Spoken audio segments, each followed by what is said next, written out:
ಋಷಭಾವತಿ ನೀರೇನು ಹರಿತಾ ಇದೆಯಲ್ಲ, ಬರೀ ಮನೆಗಳಿಂದ ಬರೀ ವೇಸ್ಟ್ ವಾಟರ್ ಹೋಗ್ತದೆ, ಅದೊಂದೆಲ್ಲ ಇಂಡಸ್ಟ್ರಿಯಲ್ ವೇಸ್ಟ್ ಹೋಗ್ತಾ ಇದೆ.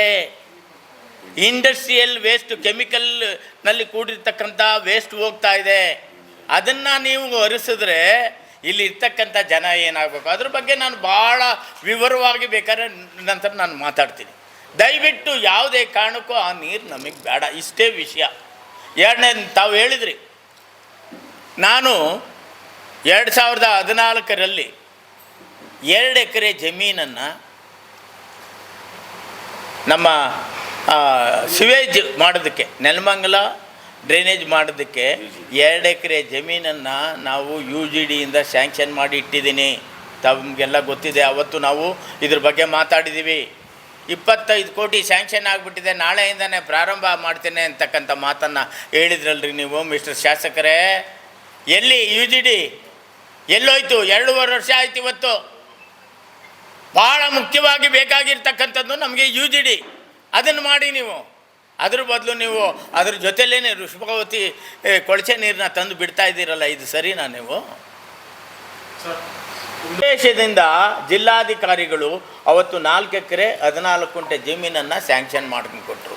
ನನ್ನ ಒಂದು ವಿವೇಚನೆ ಬಿಟ್ಟಿತ್ತು. ನಾನೇನು ಮಾಡಿದೆ ಅವತ್ತು, ಇದನ್ನು ಹೆರಿಗೆ ಆಸ್ಪತ್ರೆ ಮಾಡಬೇಕು, ಎಲ್ಲಿ ಟೌನ್ನಲ್ಲಿ ಇರ್ತಕ್ಕಂಥದ್ದನ್ನ ಹೆರಿಗೆ ಆಸ್ಪತ್ರೆ ಮಾಡಿ ಅಲ್ಲಿ ಮೈಲ್ನಳ್ಳಿನಲ್ಲಿ ಜನರಲ್ ಹಾಸ್ಪಿಟ್ಲು ಮಾಡಬೇಕು ಅಂತ ಒಂದು ಒಳ್ಳೆಯ ಉದ್ದೇಶದಿಂದ ನಾನು ಶ್ರೀನಿವಾಸು ಜಿಲ್ಲಾಧಿಕಾರಿಗಳನ್ನು ನಾನು ರಿಕ್ವೆಸ್ಟ್ ಮಾಡಿಕೊಂಡು 4 ಎಕರೆ 14 ಗುಂಟೆ ನಾನು ಸ್ಯಾಂಕ್ಷನ್ ಮಾಡಿದ್ದು ನಿಜ.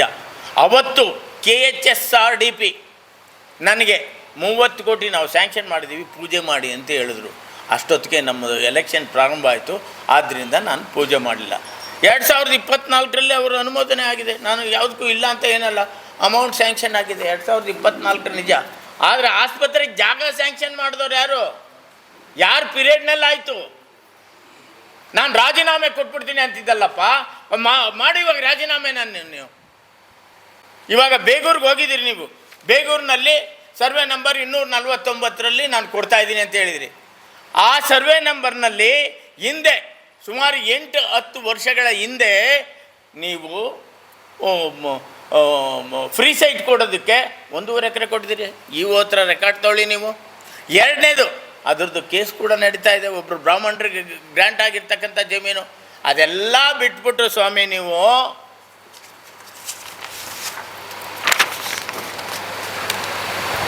2019ನೇ ಇಸ್ವಿನಲ್ಲಿ ಮುನಿಯಪ್ಪ ಮತ್ತು ಈ ಕಡೆ ಗಣೇಶ್ ಅವರು ಕುಂತ್ಕೊಂಡು ನೀವು ಪ್ರೆಸ್ ಮೀಟ್ ಮಾಡ್ತೀರಿ. 2019ನೇ ಇಸ್ವಿನಲ್ಲಿ ತಪೋವನ ಅಂತ ಹೇಳ್ಬಿಟ್ಟು ನೀವು ಮಾಡಿ ಅಲ್ಲಿ ಸನ್ಮಾನ್ಯ ವೀರೇಂದ್ರ ಹೆಗ್ಡೆಯವರು, ಧರ್ಮಸ್ಥಳದ ಹೆಗ್ಡೆಯವ್ರನ್ನ ಕರೆಸ್ಬಿಟ್ಟು ನೀವು ಪೂಜೆ ಮಾಡ್ತೀರಿ ತಪೋವನ ಅಂತ ಹೇಳ್ಬಿಟ್ಟು. ಇದನ್ನು ಏನು ಮಾಡ್ತೀರಿ ಇವಾಗ? ಧರ್ಮಸ್ಥಳದ ಹೆಗ್ಡೆಯವರಿಗೆ ಏನು ಮಕ್ಕಕ್ಕೆ ಮಸಿ ಬಳಿತೀರಾ ನೀವು?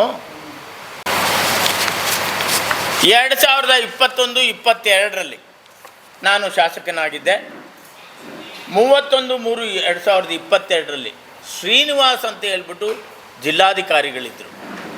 22ನೇ ಇಸ್ವಿನಲ್ಲಿ ಶ್ರೀನಿವಾಸ್ ಅಂತ ಹೇಳ್ಬಿಟ್ಟು ಜಿಲ್ಲಾಧಿಕಾರಿಗಳಿದ್ದರು. 4 ಎಕರೆ 14 ಗುಂಟೆ ಜಮೀನನ್ನು ಮೈಲ್ನಳ್ಳಿನಲ್ಲಿ ಜನರಲ್ ಹಾಸ್ಪಿಟ್ಲ್ ಮಾಡಬೇಕು ಅಂತ ಹೇಳ್ಬಿಟ್ಟು ಅವರು ಕೊಟ್ಟಿರ್ತಕ್ಕಂಥ ಜಮೀನಿದೆ. ಜನರಲ್ ಹಾಸ್ಪಿಟ್ಲು ಮಾಡಬೇಕು ಅಂತ ಹೇಳ್ಬಿಟ್ಟು 4 ಎಕರೆ 14 ಗುಂಟೆ ಜಮೀನನ್ನು ಸ್ಯಾಂಕ್ಷನ್ ಮಾಡಿ DHO ಕೊಟ್ಟಿರ್ತಕ್ಕಂಥ ಆರ್ಡ್ರು. ಇದು ಆರ್ಡ್ರ್ ನಂಬರ್ ಬೇಕಾದ್ರೆ ಹೇಳ್ತೀನಿ, ಸಂಖ್ಯೆ ಆಕೂಕ ಅಭಿವೃದ್ಧಿ 7/2021 and 22ನಲ್ಲಿ ಕೊಟ್ಟಿರ್ತಕ್ಕಂಥದ್ದು. ಇದು ಸರ್ವೆ ನಂಬರ್ 112ರಲ್ಲಿ 4 ಎಕರೆ 14 ಗುಂಟೆ ಜಾಗದಲ್ಲಿ ಸಾರ್ವಜನಿಕ ಆಸ್ಪತ್ರೆ ಕಟ್ಟಡವನ್ನು ನಿರ್ಮಾಣ ಮಾಡುವ ಕುರಿತು ಇದು ಶ್ರೀನಿವಾಸ್ ಅವರು ಸ್ಯಾಂಕ್ಷನ್ ಮಾಡಿರ್ತಕ್ಕಂಥ ಜಮೀನು. ಸಾರ್ವಜನಿಕ ಆಸ್ಪತ್ರೆಗೆ 4 ಎಕರೆ 14 ಗುಂಟೆ ಜಮೀನಿದು ಕಾರ್ಯರೂಪಕ್ಕೆ ತಂದರು. ಯಾರು? ಇವರಿಬ್ಬರೇನೆ, ಮುನಿಯಪ್ಪನವರು ಮತ್ತು ಗಣೇಶ್ ಅವರು ಪಕ್ಕದಲ್ಲಿ ಕೂತ್ಕೊಂಡು ಮಾಡಿರ್ತಕ್ಕಂಥದ್ದು. ಇದು ತಪ್ಪಲ್ವಾ? ಇದನ್ನು ಕೇಳಿದ ತಪ್ಪ? ಮುನಿಯಪ್ಪ ಅವರು ಹೇಳ್ತಾರೆ, ನಿಮಗೆ 10 ವರ್ಷಗಳ ಕಾಲ ನೀವೇನು ಮಾಡ್ತಿದ್ರಿ ಸ್ವಾಮಿ? 10 ವರ್ಷಗಳ ಕಾಲ ನಾನು ಕೆಲಸ ಮಾಡಿದ್ದೀನಿ ಸ್ವಾಮಿ. 2 ಕಿತ್ತೂರು ರಾಣಿ ನಿಮ್ಮ ಊರಿನಲ್ಲಿ ಬೇಗೂರು ಪಂಚಾಯಿತಿ ಲಿಮಿಟ್ನಲ್ಲಿ ಕಿತ್ತೂರು ರಾಣಿ 19 ಕೋಟಿ ವೆಚ್ಚದಲ್ಲಿ ಒಂದು ಕಿತ್ತೂರು ರಾಣಿ ಶಾಲೆ ಕಟ್ಸಿದ್ದೀನಿ. ಹೋಗಿ ನೋಡ್ಕೊಂಬಂದಿದ್ದೀರೇನ್ರಿ ಎಂದಾದರೂ? ಬೈರ್ನಾಯಕನಹಳ್ಳಿನಲ್ಲಿ 5 ಸ್ಟಾರ್ ಹೋಟ್ಲ್ ಇದ್ದಂಗಿದೆ. ಆ ರೀತಿ ನಾನು ಕಿತ್ತೂರು ರಾಣಿ ಮೊರಾರ್ಜಿ ದೇಸಾಯಿ ಶಾಲೆ ಕಟ್ಸಿದ್ದೀನಿ. ಅದನ್ನ ಹೋಗಿ ನೋಡ್ಕೊಂಬಂದಿದ್ದೀರೇನ್ರಿ?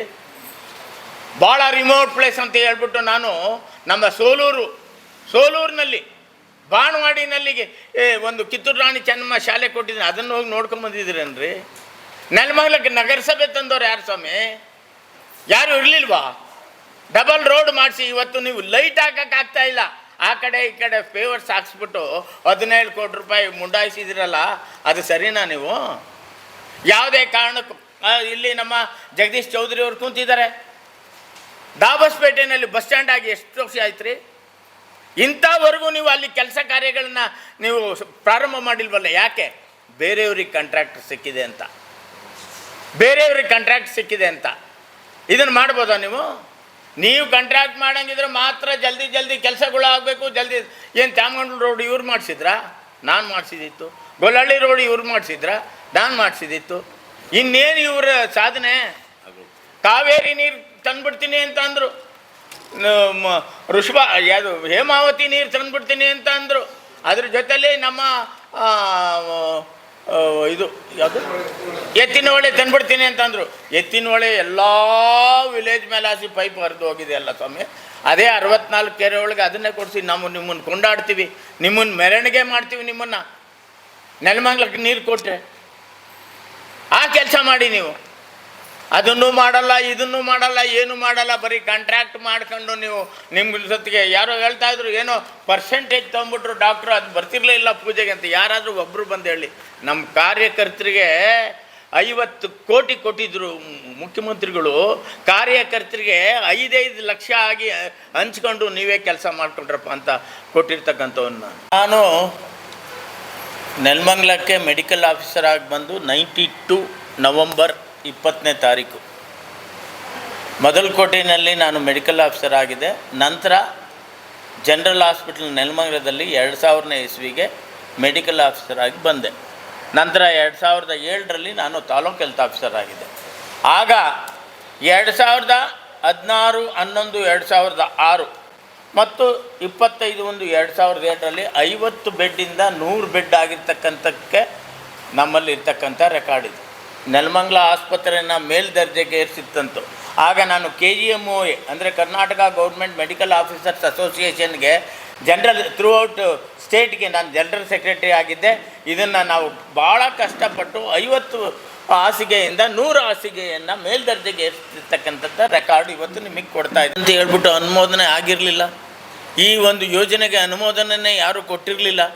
ಈಗ ತಾನೇ ಇವರು ಅನುಮೋದನೆ ಮಾಡಿಕೊಂಡು 1800 ಕೋಟಿ ಅರೌಂಡ್ 1800 ಕ್ರೋರ್ಸು ಇದನ್ನು ನಾವು ಅನುಮೋದನೆ ಮಾಡಿದ್ದೀವಿ ಅಂತ ಹೇಳ್ಬಿಟ್ಟು ಸರ್ಕಾರದಿಂದ ಬಂದಿರತಕ್ಕಂಥ ಯೋಜನೆ 2013ರಲ್ಲಿ ಪ್ರಾರಂಭ ಆಗಿತ್ತು. 2023ರವರೆಗೂ ಯಾವುದೇ ಕಾರಣಕ್ಕೂ ನಾವು ಎಲ್ಲ ಶಾಸಕರು ಸೇರಿ ಇದನ್ನು ವಿರೋಧಪಡಿಸಿದ್ವಿ. ಅದು ಯಾವತ್ತೂ ಕೂಡ ಅನುಮೋದನೆ ಆಗಿ ಹೊರಗಡೆ ಬಂದಿರಲಿಲ್ಲ.